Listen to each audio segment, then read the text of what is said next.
Real talk para sa mga lalaki na handang magpakatatay sa hindi naman nila anak. Kapag ang lalaki, tinanggap niya yung anak mo ng buong buo, maswerte ka. Kasi isipin mo, tinanggap niya kayo kahit hindi naman siya yung tunay na ama niyan. At alam mo yung pinakamasarap sa pakiramdam? Yung pilit niyang inaayos yung isang bagay na hindi naman siya yung sumira.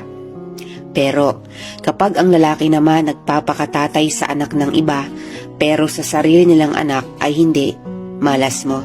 Kasi minsan, ang lalaki kaya niyang punan yung pagmamahal ng isang partner pero hindi ang pagiging isang ama o stepfather sa dala mong anak.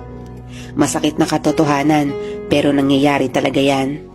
Kaya kung ang partner mo ngayon ay tulad sa nauna kong sinabi, pasalamatan mo siya kasi endangered na ang mga yan, kokonti na sila.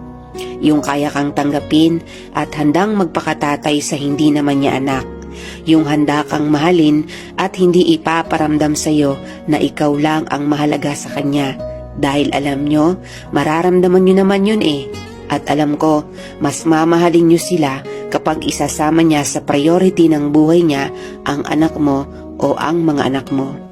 Kaya kung isa ka sa mga lalaking handang magpakatatay sa anak na hindi naman sa'yo, proud ako sa inyo. Saludo ako sa katulad nyo. Mabuhay po kayo.